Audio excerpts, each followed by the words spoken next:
On. Welcome everyone to Good Vibes Only. We have a special guest, Richie Hardcore, who's a New Zealand champion, a South Pacific champion, public speaker, coach, personal trainer, and educator. We're very excited to have you on today. Do you just want to talk a little bit about who you are, just so our viewers who may not know you, just get a bit of insight into who you are and what you do? Yeah, word. I imagine none of your viewers know who I am. So I used to fight Muay Thai and kickboxing, and I did martial arts my whole life since I was a 13-year-old. And yeah, I got to fight in New Zealand and Australia and Japan and Thailand, and mainly in Muay Thai and kickboxing. I got smashed fighting MMA one time in Japan just because I was like, yeah, me, I'll do it. Had a couple of boxing fights, fought Taekwondo as a kid. I won a bunch of titles, like you said, back in the day. And then I moved into coaching, and I've got to train some of New Zealand's sort of best guys in kickboxing, guys that have gone on to the UFC, like Brad Riddell I used to coach. Oh, awesome. Yeah, Slava Alexichik is a King in the Ring champion. My friend Joe Hopkins worked with a heap of really cool people here in Aotearoa, New Zealand, in that sport. And I put myself through university while I was fighting. Actually, I was personal training people. Like, I wake up, go to the gym, train some people, run to university up the street here in Tamaki, go back to the gym. I did that because I got sick of working dead end jobs. I grew up in West Auckland, and I fucked about in high school. I was like naturally smart in the top stream classes, but I had I had a pretty dysfunctional childhood. My dad struggled with depression and alcoholism his whole life, and that runs through my family history, my whakapapa, and I guess that sort of all that part of my journey underpins a lot of the public speaking I do now. When I talk about mental health or addiction issues, it's the lived experience that I marry with my professional understandings and academic education that creates this narrative that I share with audiences. And that's what I do when I'm not training fighters or people who want to get fit and healthy. I speak in businesses. I do a lot of work in schools talking about masculinity, sexual violence prevention, mental health, alcohol and drugs. Yeah. Oh, what an awesome combination that is, to have, that kind of professional background, but also the education to be able to provide to others, I think is so important. Because what did you study at uni?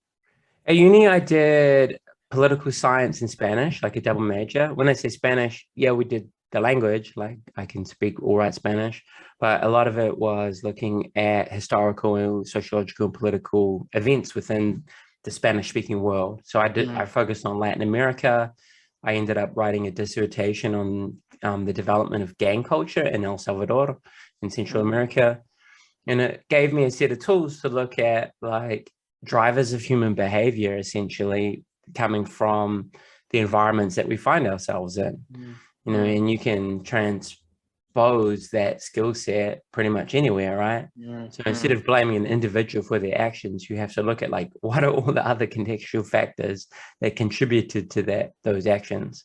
And so uni gave me some broad skills to kind of look at the world better. I traveled a bit through, I've traveled a lot, but in my really formative years, when I was like 19, 20, early 20s, I was going to like New York and Mexico, and like seeing the poverty in those countries at that time was such a juxtaposition to Aotearoa, New Zealand. I'd never seen like homelessness. Like now, unfortunately, 20 years later, it's common, like we have such a gap between the rich and the poor here. But I remember being in Mexico and just really struck with that degree of a distance between the haves and the have-nots. And so when I decided to go back to university in my mid-20s, that's what I wanted to understand. I just wanted to understand the world. I didn't have any like big goal to like, I want this job, I just wanted to understand the world, and that, it's been cool, man. Like I'm grateful for having had the ability to get like, I guess, a deeper education around those things. I'm back at university now. I'm slowly working on a master's thesis looking at Wow. masculinity. Don't be well yet, because I haven't even finished it. Like I'm like, yo, I need an extension. Like, It's impressive though. well, it's impressive if I do it and if it's any good, right? So I appreciate you gassing me up, but at the moment it's just fucking, you know, a quarter of the way there on my laptop that I'm talking to you now. So yeah, but I'm trying to have a deeper understanding of like, why are we the way we are as men? What is it around our culture that teaches us a bunch of shit, right? About how we're meant to be. And I'm looking specifically at how mainstream hip hop like has this formative role in constructing masculine ideals. Obviously, there are very real differences between males and females, men and women. Biologically, neurologically, some of that stuff can impact our interests and our behaviors, but a lot of it's also cultural, and it's the stuff that we can address.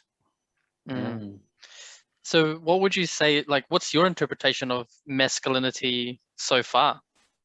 Well, masculinity, by definition, is the traditional associations of the things that we expect of boys and men, right? And historically, and there are many masculinities. I think that's what we need to talk about. You know, like masculinity in African American context is different to masculinity in like a Pākehā New Zealand context, right? We have different cultural drivers and contextual factors that impact how we show up in the world as men. But broadly speaking, for all of us, when we think about masculinity, what it is to be a man, behavior-wise, it's things like we score heaps of, you know, we're sexually promiscuous, we got a lot of shorties on the go all the time, we've got this bros before hoes, snitches get stitches, we use violence, we're meant to like floss, or, you know, like really, you know, flex on the gram with our chains in our cars and show off how cool we are all the time. We're emotionally tough and stoic, and we're not vulnerable, and we're not open. We use violence as a problem-solving tool, you know, never back down, you know, harden up, be a real man.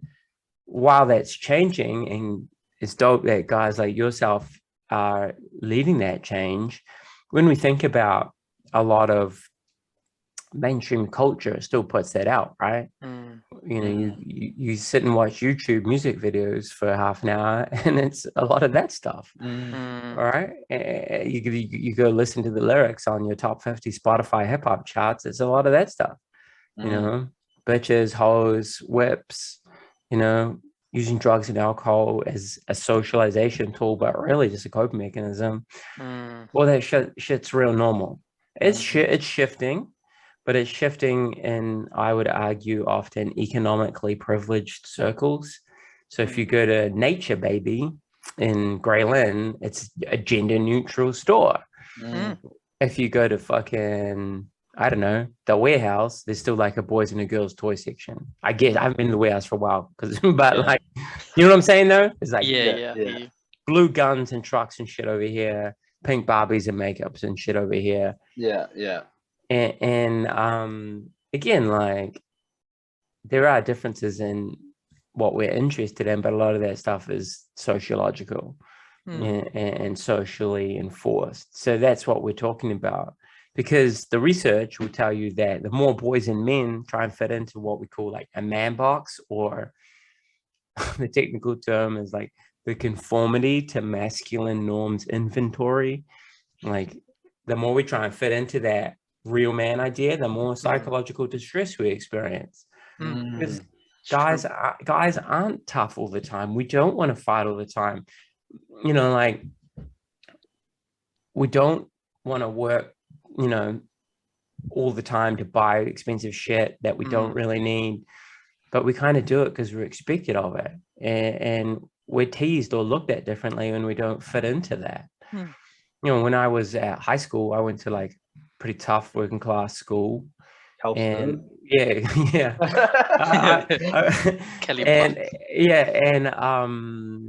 we were like really fruity dudes. My friends were into like grunge and alternative, and I have really curly hair that I would grow out and dye yellowy and pink, and I'd wear a kilt and yellow Doc Martens, and like we would call that gender non-conforming behavior, right? I'm not fitting into the masculine idea, particularly at a tough school, right? And it wasn't until I got in a fight at school and I'd be doing martial arts for a couple of years where everyone like kind of treated differently. Everyone stopped teasing me and giving me a hard time, and I got a bro pass. And I leaned into that. I was like, oh, it's not like I could articulate this back then. I was fucking 15, 16. But I was like, oh, yo. So I started getting fades and wearing baggy jeans, and I threw away all my fruity clothes and took my nose ring out. And I leaned into the construct of masculinity that rewarded me. And I got rewarded for that. I got popular, like I became a prefect, like girls started liking me, like I became like in the in group. And I did that for a long time, like not consciously, but like I became, you lean into what makes you feel good, right? And people liked me more when I was tough. And I don't know if I pretended to be someone that I wasn't, but I would joke around with, I don't know, when guys would say shit that I didn't like about girls, I wouldn't always speak up about it. At least when I was young, in my late teens, I did start kind of reflecting on that differently in my early 20s. I started reading about like, what is porn and is it healthy for us? And what is the lived experience of people who make those films? And it's often really exploitative. And I started reflecting differently in my early 20s when I started getting interested in politics in a explicit way. But as a teenager, I kind of just went along with what the bros said, because I want to be down. And that's kind of where I'm at now as an older man, like who works with young people. It's giving people the tools to say, oh, yo, bro, I know you didn't mean anything by that, but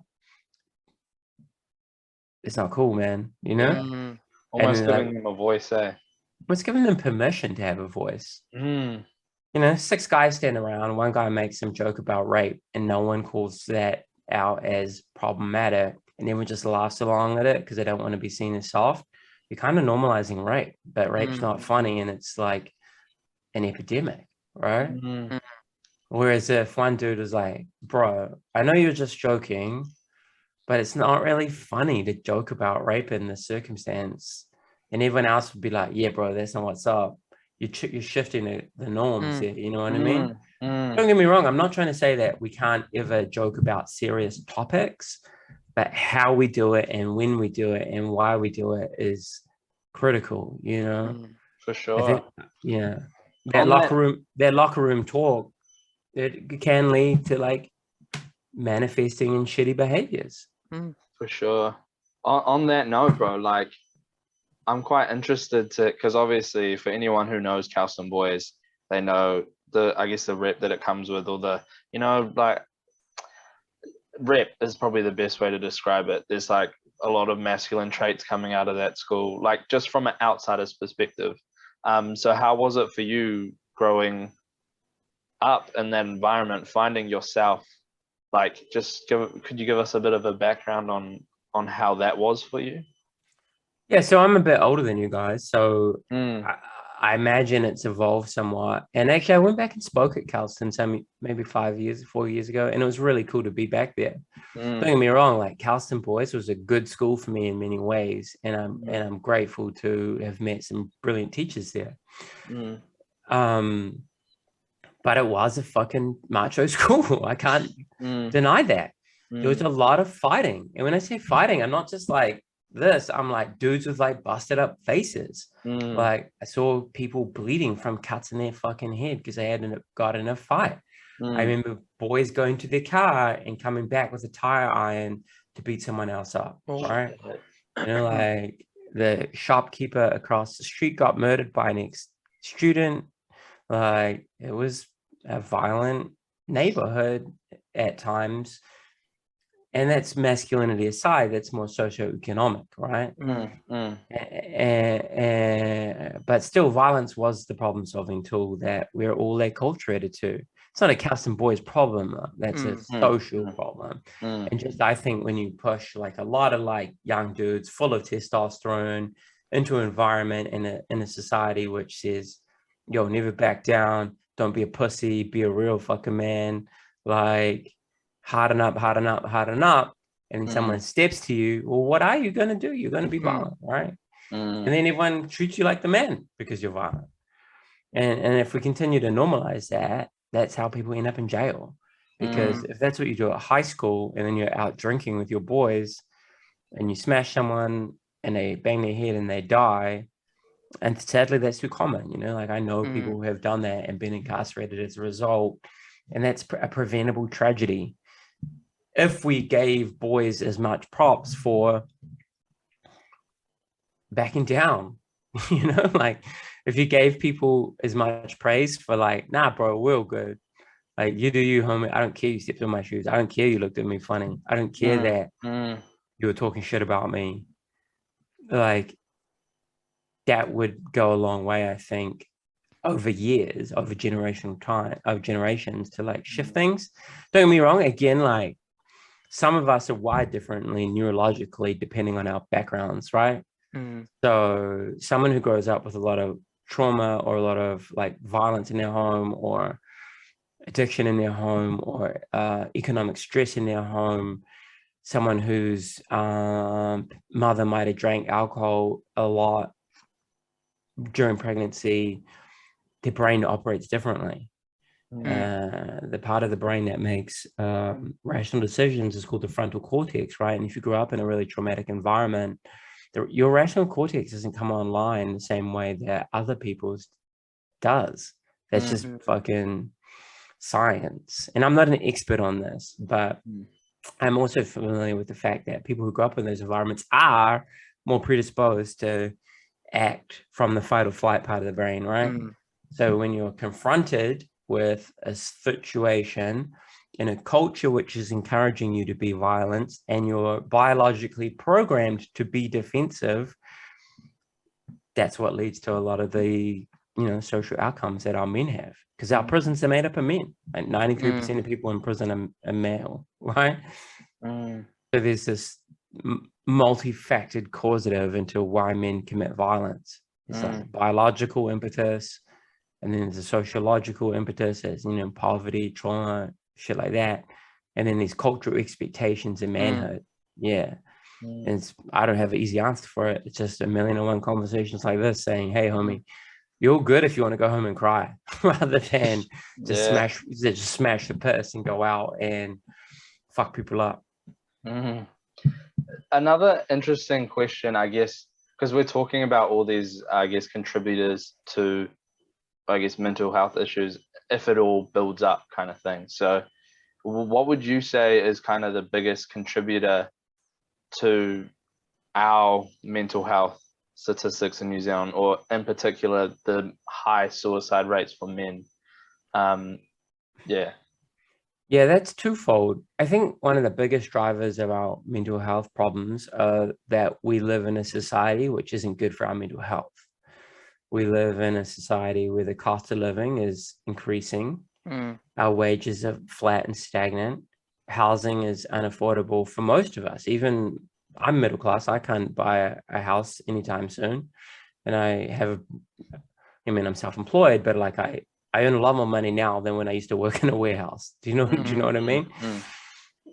From before I had higher education and all those sorts of like structural advantages that I've had. So yeah, life's expensive, life's stressful. We have so much more technological interaction in that we have like 1,000 friends on Facebook, but a lot of people don't feel like they have anyone to call when shit's actually going on, that they can catch up with them at IRL, right? And that leads to us feeling isolated. That leads us feeling disconnected. We're not part of the tribe or the village anymore. Constant culture of comparison is driven by marketing and advertising executives. So we never feel good enough about how we look. We never feel good enough about who we are. And the answer is obviously like more Botox or buy more things or join this fucking program and you'll be sweet. Well, you fucking won't be sweet, because the stuff that makes us happy is sunshine, fresh air, regular exercise, eating more fruits and vegetables and natural foods, hanging out in groups of people who love and care for us. But often through no fault of anyone other than the economic system we live in, you wake up to an empty house because everyone's going to fucking work. You might text your girlfriend a few times during the day, and that's your buzz of dopamine, right? You get home too tired to cook a nutritious meal, so you buy some bullshit on the way home. Do you want to make out? No, I'm exhausted. Right? Like, do you know what I mean? We live in it. We live in a capitalist society, which, while materially most of us are better off than we ever have been, emotionally and spiritually, we're poorer, and that leads to poor mental health. And then on top of that, a lot of the stuff I'm talking about, masculinity, men in particular, we're not acculturated to ask for help. Like, you can call in work, you can call in your job site and be like, oh, hey, bro, I fucking shot myself through the hand going hunting in the weekend. I can't come in. And your boss will be like, fucking idiot, all good. But if you rang your boss and you said, yo, man, my kids are wilding, my missus is mad at me, I'm really struggling with my anxiety. I'm really struggling with my anxiety. I just can't be around people right now. I need some time to sort my shit out. Hey, a more enlightened boss might be like, all good. But many would just be like, fucking harden up. Do you want this job or do you not want this job? If you ring up and you're like, yo, my grandma died, or my parents are fighting, or I think I'm going through a divorce, like, not everyone's woke to that, right? Not everyone's awake to the idea that mental health is just as important as our physical health. And it's also difficult to see the symptoms, right? How do you know someone's struggling at work when they've got depression or anxiety or more serious personality disorders that lead to mental illness manifesting, right? So yeah, does that answer your question?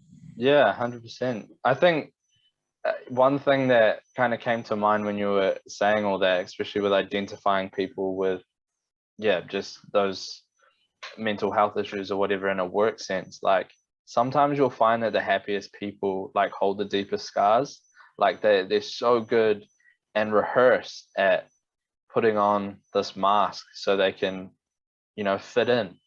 And it's hard to watch, at times, especially when you can see the reverse of it, the behind the scenes, and seeing family members struggling and going through their things, like, and then they just get up the next day, jump out of the house and go to work, and you're like, fuck, that's a change up, Yeah, I do know. There's a really good documentary which I encourage anyone listening to this to check out, called The Mask You Live In. It's about manhood and masculinity from the United States. Fucking one of the best documentaries I've ever seen on the topic.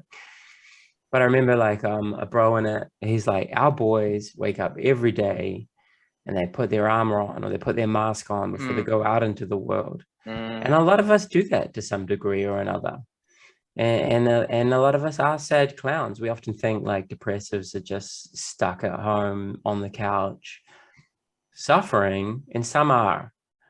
But there are people who are also quite high functioning with mental illness, and they can like fake it. But inside, that's why like suicide can be such a surprise when someone's seemingly successful, right?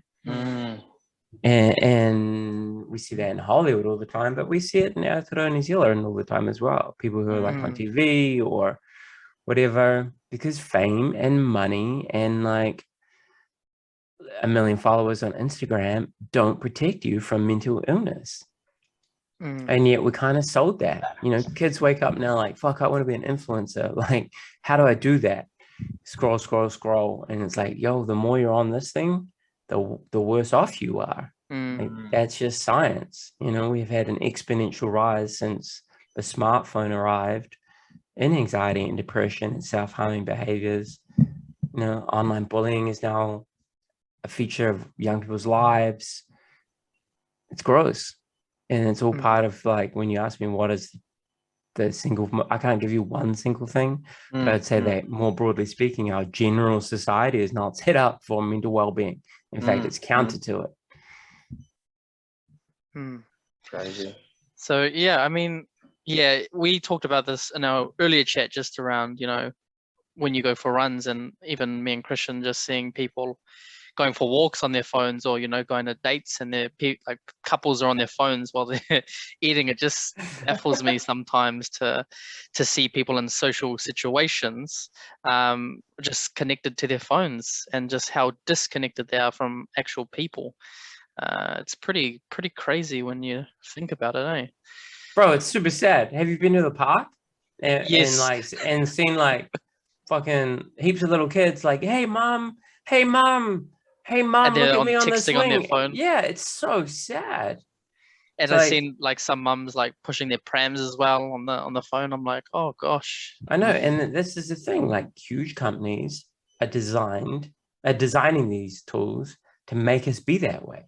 That's it, right? And governments don't regulate social media as well as they perhaps could. In fact, I would argue should. Like, don't get me wrong, I'm not advocating that China's a great system to live under, but the Chinese equivalent of TikTok shuts off at 10 and you can't get on it till 6. And there's like warning messages that turn up and like, hey, sure you want to be on here? Like if you've been on it for 5 minutes, whatever. Wow. Right? And like, for people with handy. addictive tendencies, it's just insane, right? Because you get this sense of fulfillment from social media. And I'm interested though, for you, I guess how you've developed quite a big following. How have you coped with, like just, I don't know, because you get that sense of fulfillment from it. So how have you coped with making sure that you don't overuse or overstimulate on social media? Yeah, that's been a journey for me because I started really getting heavily onto like Instagram when I was quite depressed. I went through quite a long period of like pretty wavy mental health.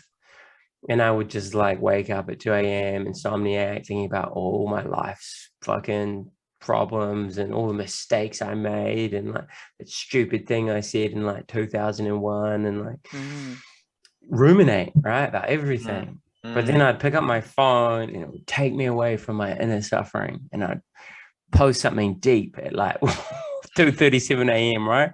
Yeah. And just to be fair, people fucking resonated with it. Like, if you like, my Instagram is a flowchart of my mental health, like seriously. And I guess you can kind of get hooked on that feeling of like, oh, I'm helping people. But it does help people. Don't get me wrong. I've had messages from people all around the world, like Turkey and like South America and all this sort of shit. And I don't even have the biggest following. Like, I've got a modest following compared to like some people who are out there with their hundreds of thousands or whatever. I'm not like that. But it's nice to know that what you're saying or what you're advocating for is helping others. But you also have to understand that there are real people in your life that are more important. I have a son, I have a partner, I have friends, I have students, and I have a responsibility to them to be present with them. Otherwise, I'm just being a hypocrite. Like, right, when I'm out here, like, we need more connection, and then my kid's like, can we build a transmogrifier today? Like, What? and I can't like help him with that. Like, then I'm not being true to the co-op, right? And I have to keep myself in check because I do use my phone too much. That's my vice, I suppose. I guess I've learned to distance myself from that. Also, to come to understand that, like, I'm not my social media. That's part of like what I put online is only part of who I am. And a lot of people, unfortunately, have got it the other way around. Like, most of my social media is a representation of shit I actually do. Like, I do go and talk to thousands of people every year about mental health or violence or whatever it might be, right? It's not just me on social media. Like, the social media isn't the end goal. The social media spills out of real world interactions. Whereas I think a lot of people with huge followings, the social media is the thing, right? Like, you can be a social media mental health influencer or a social media activist or a social media trainer, and that's the modern world, right? But I would argue that everything offline is 100 times more important than everything online. It's weird that I think particularly younger people have that twisted because they're so involved in social media that it feels like that's real life. But I've met people 100%. who have got huge followings and seem really impressive, and then I meet them in real life, and I'm like, oh, Wow. No. yeah, it's like, yeah, bro, that's right, Christian. I'm like, oh, yeah, you're not that impressive. It's not what I ordered. Yeah. Do you know what I mean? Like, Yeah. and I'm sure I've been there for people too. Sometimes I hate people in a meeting. I'm like, hey man, can we have coffee? Like, complete stranger. Hey man, I'd love to talk to you about some shit. And I'm like, first thing I say is like, I'm not a therapist. I'm not a therapist. I'm not a psychologist. I'm not a psychotherapist. I'm just a dude who's, I did used to work in alcohol and drug harm reduction. I have got some training about this and this. I'm just sharing what I know because I read lots of books and I talk to psychologists and I have lots of these sorts of conversations, but I'm not a therapist. And people are like, oh, all good. Now I still want to meet you. And then I don't do it because like, I don't want to just meet all these people when I should be having coffee with my girlfriend. Once in a while though, I have met up with randoms and then I'm like, I'm pretty sure you're just gonna be disappointed by like me because like there's not the highlight. I'm just a dude who like might not shave that day and my hair's bad or whatever the fuck. Like I might not be that funny. Like you can put your hope into this artificial image you've built up of someone, right? And that's the problem when we're online too much.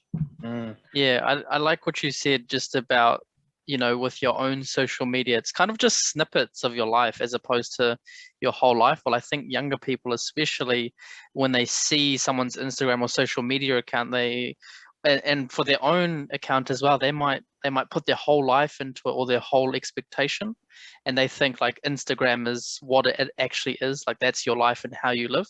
But there's a lot like behind the scenes that goes on like for yourself. And I love how you said that you give a lot more to those who are important to you, like your son and your partner and your friends, because I think a lot of people tend to try and help other people through their social media, and they possibly forget about utilizing those actually around them and being present around them as well.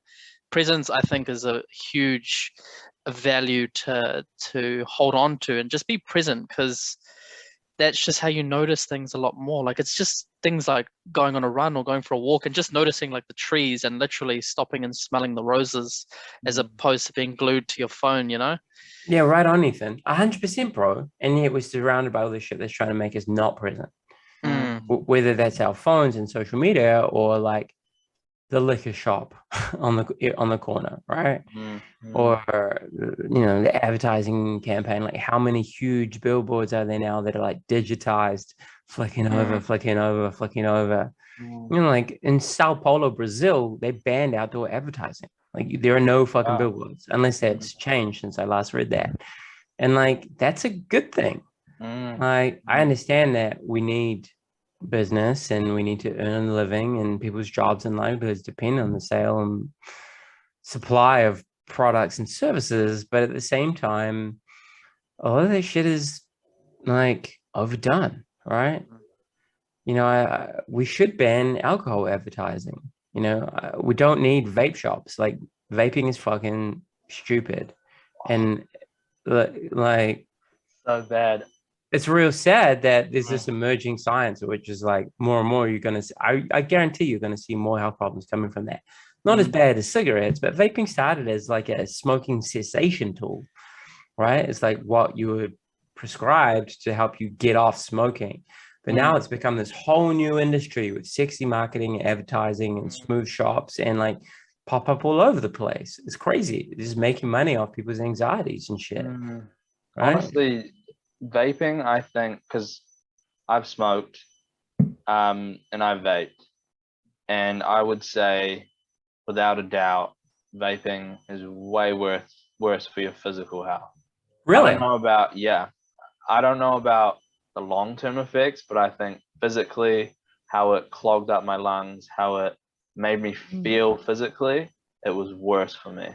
Wow, that's interesting. Yeah, and that's why I hate that Quitline, you'll watch an ad or you'll search it up and it will be promoting vaping, and I'm like, it just frustrates me because it's a whole nother issue. And yeah, I don't know. Yeah, That's just I don't know. my I don't know this. I don't know perspective. this. I don't know the science of what's worse, but Mm, regardless, it's people making heaps of money exploiting people's like anxieties. I would argue. yeah, 100%.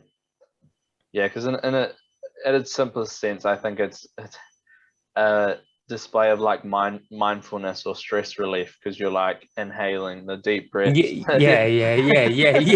It was like Exactly. you should go sit down and do some meditation. Hit up my Yeah. girlfriend. She runs a meditation school. You know, like Exactly. and if you can step outside to vape, you can step outside to meditate. Meditate anywhere. You can be mindful anywhere. Sitting in your Exactly. chair. Yeah, exactly. Mm. But it's not as sexy and cool because there's not huge $1 billion brands behind it necessarily, right? Like, how do you mainstream that shit? Like in like the gentrified suburbs, like cool. People meditate, do yoga, all that sort of shit to some degree. But how do you make everyone have that accessible?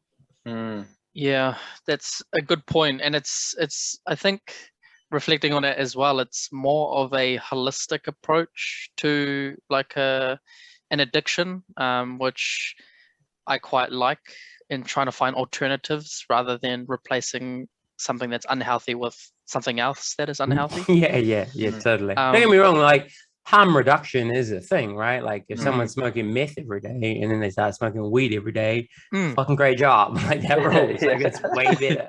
Well, that's natural, eh? Weed is natural. Yeah, but you're right. You know what I mean?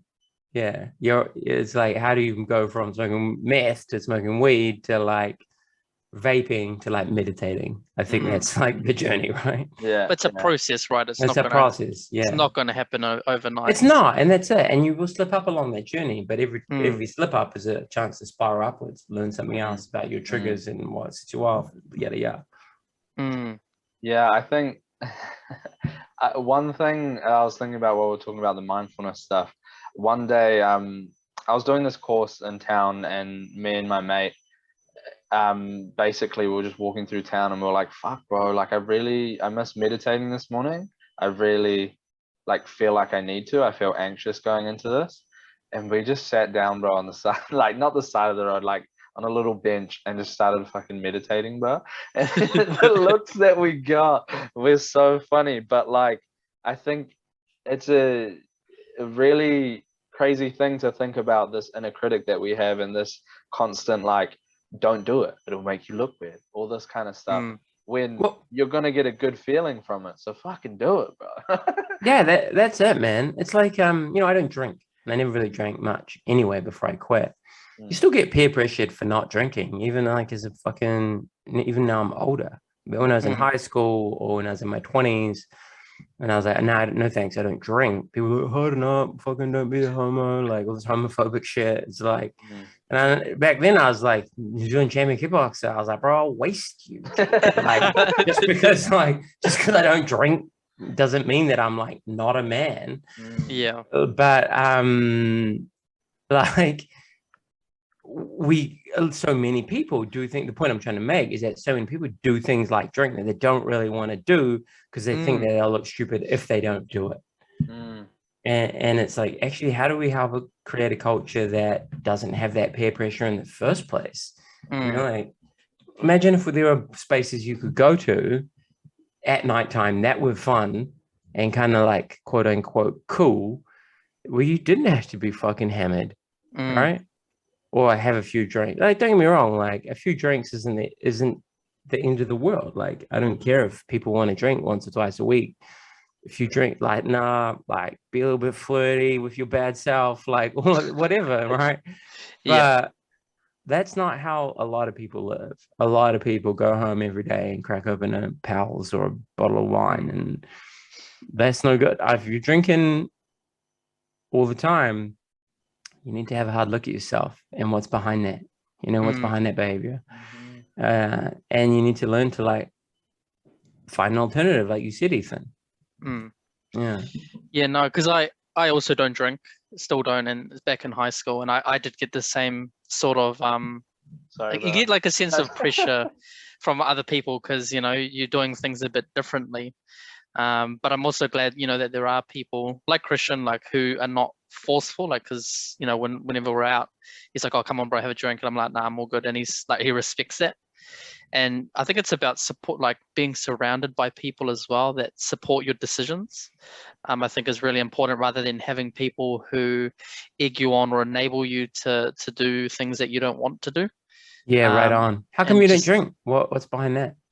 Well, a couple reasons. First one, alcohol is very expensive, and and I'm a cheap guy. And the other reason is I'd say you're sensible. You sound sensible. Thank you. And the other reason is I have got wasted a couple of times, and I just remember being like, the next day I just felt like absolute ass, and like massive hangover. Like I sat on the couch the whole day feeling sorry for myself and wondering why I did what I did. And I was just like, what a waste of a day that was. Like, it just doesn't make me feel good. Like in the moment, don't get me wrong, I was loving it. I was like, heading back the shots and the beers and stuff. I was like feeling really warm, but the after effects for me is just not worth it at all. Good for you. That's cool. That's really cool. Yeah, keep it up, man. That's dope. Life gets better the longer you go without it, I reckon. 100%. What about you? What are your reasons for not drinking? Well, I grew up like visiting my dad in rehab. That wasn't the coolest shit ever.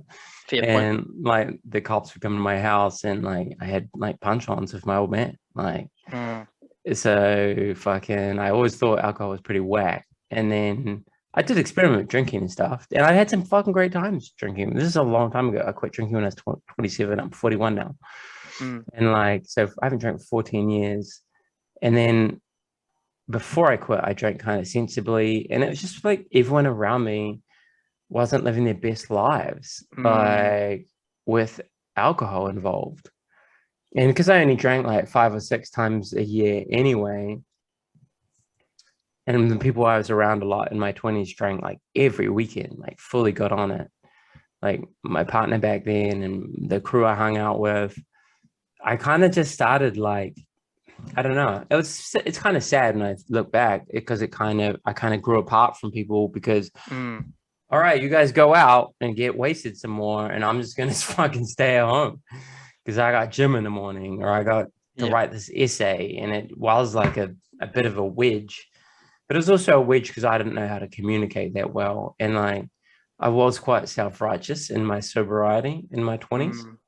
I was like, you guys are all fucking idiots. And actually, they're not idiots. They're wonderful people with beautiful hearts and lots of feelings that perhaps they didn't know how to address. And alcohol and drugs is how they did that. I couldn't articulate that when I was young. Does that make sense? Yeah, that makes perfect sense. Yeah. So for me, like, because there's a lot of like hurt around alcohol because of how I grew up, it's quite triggering for me to be around, like, well, not so much now. It depends. Like if I'm with my boys, like who I love, like I'm all good. I go hang out, you get wasted, I'll drive you home, man, all good. But when I'm in like crowds of people who drink and I don't really know a lot of people, I feel very that armor I was talking about, that comes up, man. I'm like, yo, I get all like staunch and shit, even though I'm an old man now. I'm all like, yo, don't bump into me, don't fucking spill your drink on me. Don't come in my space, G. Crystal bubble. Yeah. Like I don't like it. It makes me feel defensive. And that's a response because of how I grew up, right? And so when I was around it a lot in my 20s, couldn't articulate any of that. I didn't have that self-knowledge, right? I was just kind of like, fuck these people, I'm out. And I think that's the difference though, is that self-awareness, like you know for yourself in those situations that those are not helpful for you, or you don't want to be exposed to those types of situations because it is triggering you. And then you notice that you're putting up that armor because you're in those situations and because of your upbringing. That's something that you don't want to be around. So mad respect to you for that, man. Thanks, man. I think I've learned, because I think I'm not entirely of the belief that we should avoid situations that make us feel uncomfortable. What I've learned is how to deal with them. Like, all right, cool, I'll go home at 1, rather than I'll try and hang out to like, I'm lying, I'll go home at like 11. But like, like we should go to things where we might not feel comfortable, because if we don't do that, then we make ourselves like mentally fragile, right? Like we need to learn to be uncomfortable, and we need to also learn how to relate to people who are different to us. And I worry in this time, particularly with social media and the way that so much of social media permeates throughout everyone's lives, we create these bubbles of people who are all pretending to think the same thing and say the same thing because they don't want to hurt anyone else's feelings, right? And that's not good for us, you know, like when we self-censor how we behave, when we don't say what we actually think online, and then offline, we're also avoiding situations that we might not feel comfortable with for an emotional rather than logical reason. I'm not entirely sure that's good for us, right? We need a degree of exposure. You know, how do you get stronger? You lift weights, right? How do you get fitter? You run a little bit further every time. You know, like how do you get better at fighting? You fight better and better people, and you might lose sometimes. You might get knocked unconscious, but you will learn from that experience. And it's like, how do you fucking find that boundary? You don't have to go like 0 to 100, but you need to like go 0 from 7. You know, sometimes. Because if I just became the shut-in because I didn't like fucking being around drunk people, and I live in Aotearoa, New Zealand, where the fuck am I gonna go? Like everyone drinks all the time. Like there's only so many fucking press-ups I can do in a week, you know? Like, like what are you doing? Reading more books, doing more press-ups. 100%. You know what I'm saying? Vibing. Yeah, I'm vibing with what you're saying. There's a couple of things there and what I heard. And the first one is just about boundaries. Like I totally respect like you. In order to be in those situations, to be a little bit uncomfortable, that's how you grow. But also, like, you know, for yourself, as you say, yeah, I'm going to go, but I'm going to go until 11 or 12 or whatever time that is, so that you're there for a certain amount of time, and you can be around people that you care about as well. And then also the other thing I heard was just around the personal growth and the small changes that you have to make. Like with running, you got to run a little bit further. With fighting, you have to fight better people in order to grow. And you just, I guess, have to be uncomfortable. No, be comfortable being uncomfortable is probably one of my favorite sayings. Yeah, mine too. It's one of the best things I got out of fighting for a long time, you know? Yeah, I worry that this generation of like cancel culture and like all that stops people learning how to deal with uncomfortable feelings. Instead of learning how to change the inner narrative and deal with their own feelings, I feel like there's a big movement right now to change other people's behavior, so you never have to feel something you don't like. But we can't actually ultimately control other people. We can only control ourselves. And while at the moment you might like, I don't know, get a bunch of people shouting at Dave Chappelle, like that's not going to last. You know, like people don't change because you screamed at them. The world doesn't get better that way. You actually need to learn to have rational, reasonable conversations and deal with your own fucking discomfort sometimes. Just because you feel it doesn't mean it's true, right? Like I'm a fucking anxious person. I'm like so anxious a lot of the time. You know, I went to this meeting today. You know, I'm doing some influencer work for a company that I, you know, who I'm cool with, and I went in there with like this whole head of doubts and stresses about what the work would look like, and I'm like, oh man, I need the work, but I'm gonna look like a cringe fucking guy doing this shit. And then it was completely wrong, and I was like, oh my god, this is gonna be awesome! Like I'm hyped on this, like. So the point I'm telling you this stupid story for is that like my fucking feelings aren't like true of reality a lot of the time. And it's the same with lots of people out there. And that's again, like it comes back to social media. You know, there are fucking 7-8 billion people in the world. Every time you put, you know, it's like you post something on Instagram and you meant one thing, right? And then there are all these fucking dudes who are like, what about this? Or you forgot this. Or like, what are you saying here? And you're like, I can't possibly cover everything aspect of it. Like, that's impossible. And everyone wants to show you how like smart they are or make you look bad, because it's like you get fucking clout and shit for like calling people out at the moment, but it's just not constructive, right? You just like create more bad feelings. Keyboard warriors. Yeah, it's whack. And like, don't get me wrong, like if someone says something that is actually bad, like I hate this group of people, I fucking hope they all die, then it's like, yo, bro, that's not the one. Shouldn't be saying that. Shouldn't be saying that. That's fine. But most people don't say that stuff. Most people will not consider all the million possible like interpretations of what they're sharing, right? And just because you feel upset by what you see or what you hear doesn't mean that's what the person even meant. And I wish more people understood that. One thing that was coming to mind for me is because we've just recently started a TikTok, and basically all get that virality, right? You got that virality. But just trying to like explore different ways of getting videos up and stuff like that. But I've watched a few different pages, I guess, and there was this one Māori fella, and he recently started his TikTok, and he's just constantly making rebuttal videos to comments that he receives. Oh, yo, that guy's gonna fucking burn himself out. Yeah, bro. And he just said the biggest thing that I realized from TikTok is that it's just filled with trolls, bro. Like they literally go on there, and this guy's got clout, so they comment something trolling him, and then he responds and almost rewards the shitty comment that he's received. And it kind of blows my mind. Bro, it's crazy. It's like, don't feed the trolls. Like you legit shouldn't fucking connect with them, you know, like otherwise you'll die, right? Like you'll actually, like social media bullying and abuse leads to people killing themselves.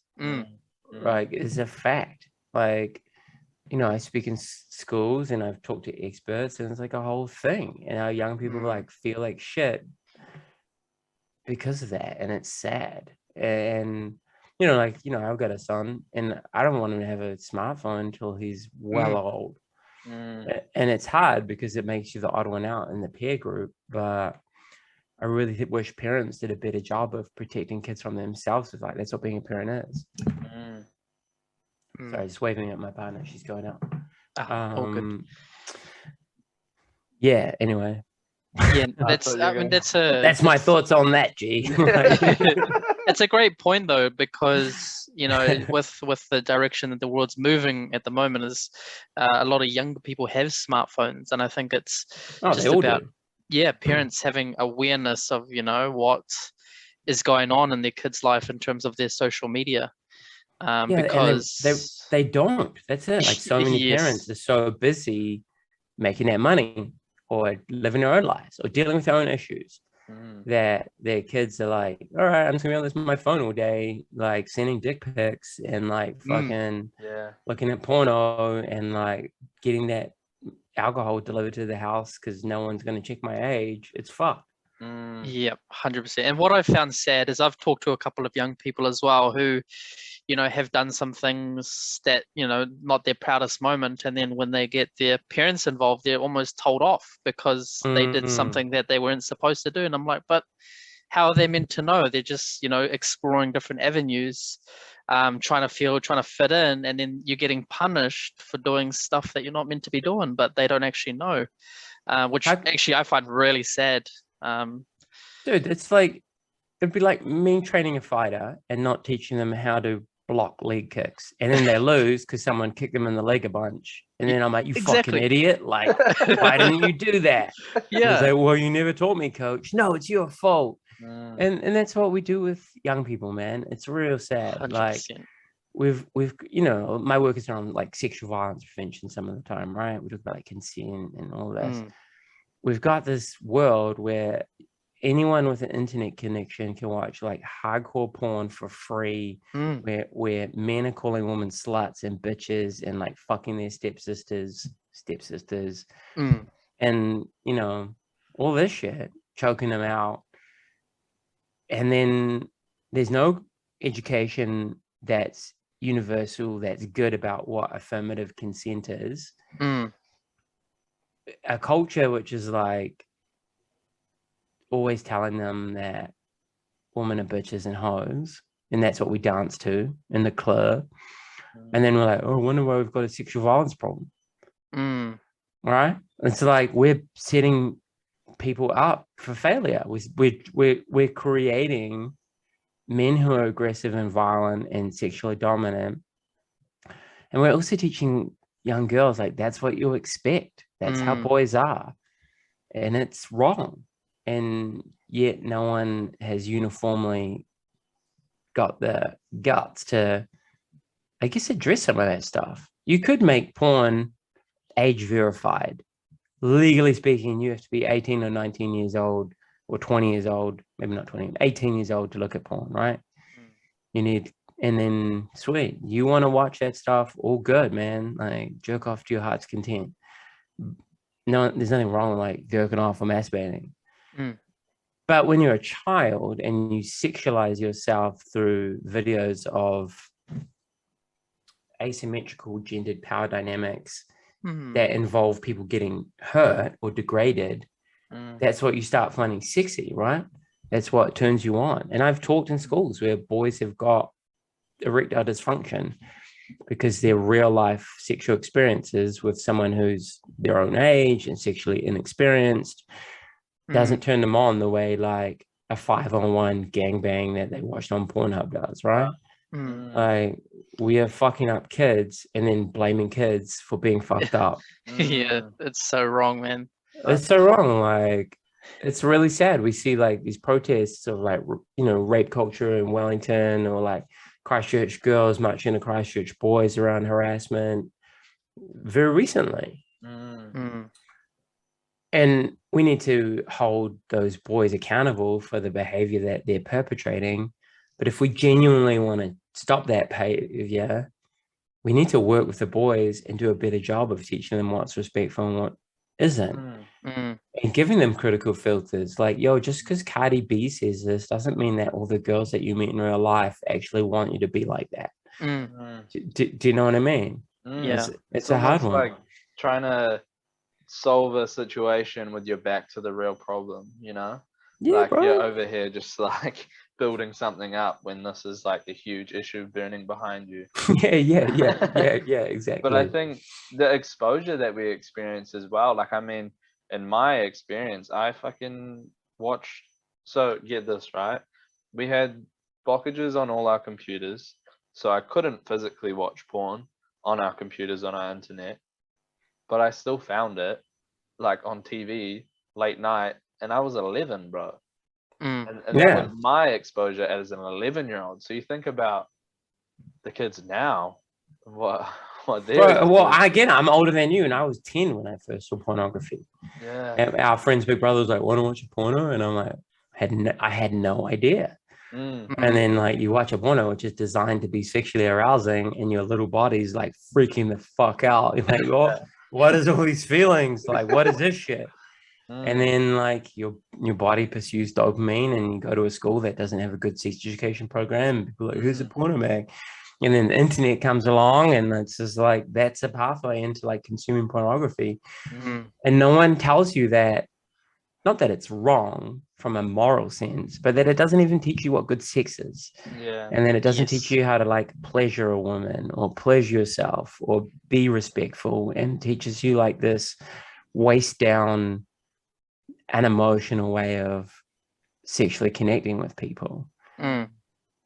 And you kind of like perform that script until you like learn otherwise. It's like, how do we teach people that there's so much more to sex than the physicality of it? I know that sounds old fashioned perhaps, but like there is an emotional component to sex that we need to do a better job of talking about. And if you're unaware of that, and you're out there like trying to be Don Juan, like hitting up different shorties all the time, and it's all like fun and consensual, you will hurt people's feelings invariably, right? Like, I think we need to talk about that. Not to say don't sleep around. I've been very promiscuous in my life, right? But you know what? I've also hurt people's feelings because I thought they just wanted a casual relationship, and maybe they didn't. Maybe they wanted actually to like date or have a boyfriend, and I was just like too unaware to realize that. And do you know what I mean? Yeah, almost doing it to fulfill a need and not being conscious of the other person's feelings.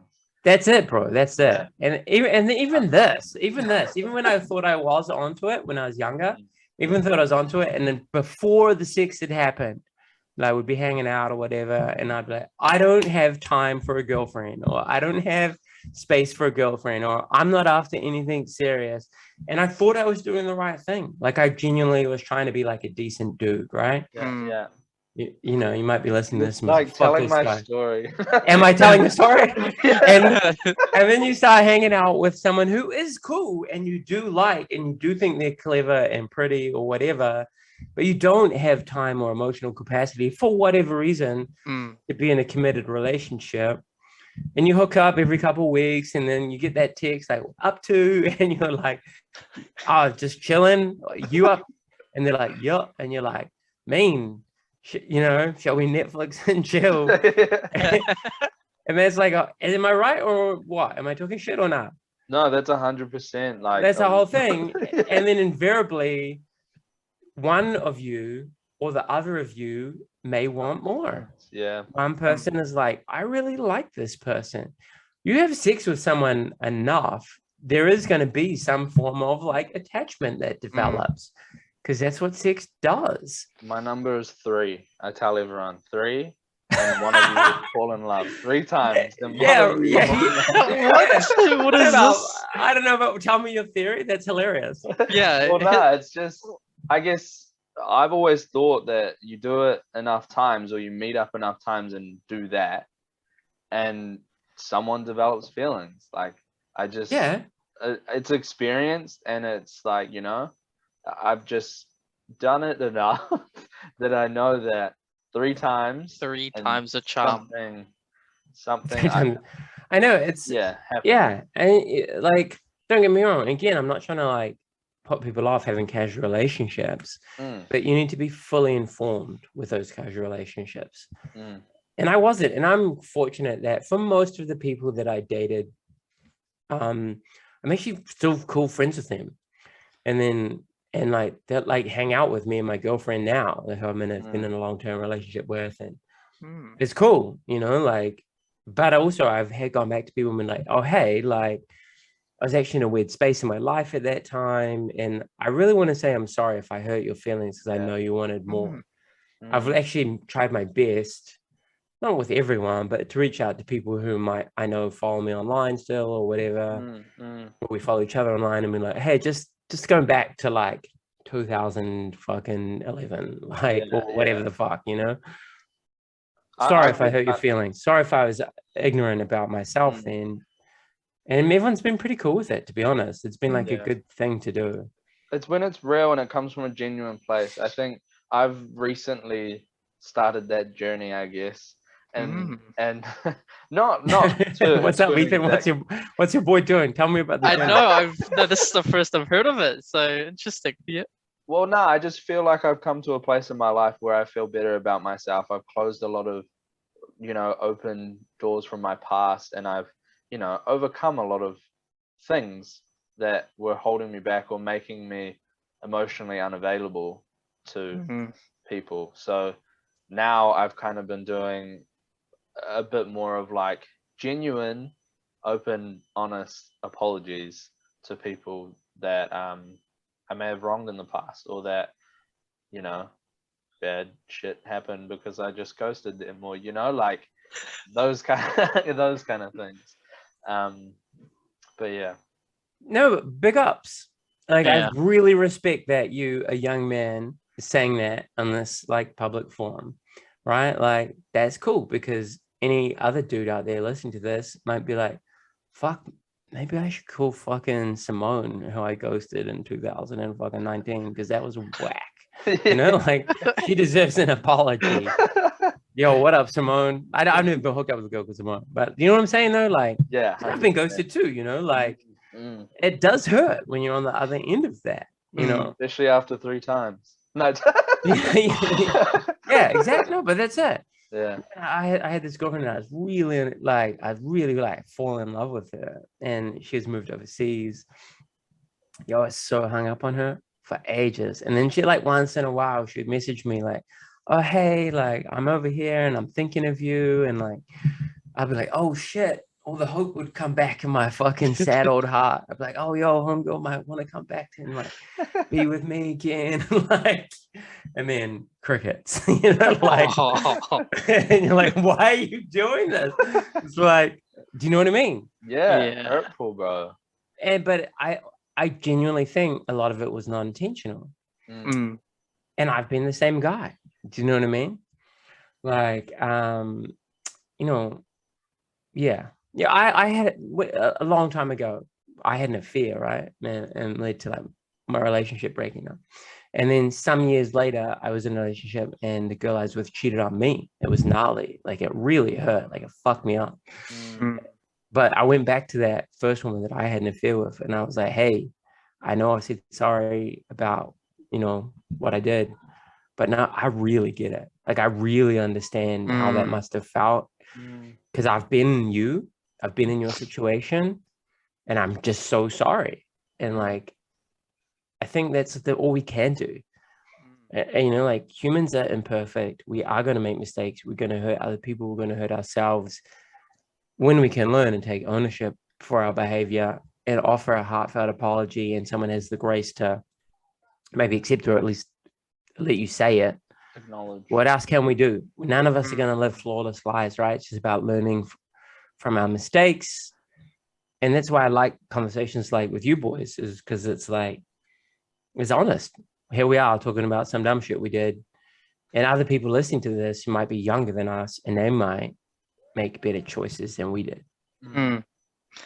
Well, you know, what I really like about both of you is it takes a big person to acknowledge their mistakes from the past, especially. And I don't know, for both of you as well, it seems like it's been a long time for you, both of your relationships, past relationships, and you know, maybe like 10 years, 5 years, but you're still reaching out to people because you've had that time to process, and like the other person probably also has had time to process too. And so you're both at a point where you can actually reach out in a good space and like a intentional space too, to apologize or like do what you need to do in terms of I guess closing that door or potentially reopening it. It sounds like it's like quite a healing process, I would imagine, for both of you. Yeah, for me, it's been a healing process. It has, like, apologies aren't always going to be received, right? Not everyone's in the same space you are. Very true. Some people might have not have done the work, or maybe the wound was more profound than you thought. And you're not always going to get the closure that you might have wished for. And I think sometimes we also have to learn to accept that as well. 100%. You can extend an apology, you can do the work on yourself, but the other person's not always going to reciprocate. And that's okay too. That's why I get frustrated with, like, I don't know about you guys, but like I'm real hung up on like the whole like online cancel culture and holding people to accountability and shit. Like, unless it's like an actual crime that's been committed, like someone got murdered or beaten up or, you know, something serious, actual accountability happens in quiet, gentle conversations behind closed doors between people who've had a moment, right? You don't need to go online and say to fucking however many strangers, I did a shit thing, I'm real sorry about it. Or you fucking strangers who I'm never gonna yes, yeah, I totally you see that shit? I totally understand what you're saying, bro. It's like, all right, bro. Like it's like this whole feature, and it's not, you know, we're talking about mental health today. It's not good.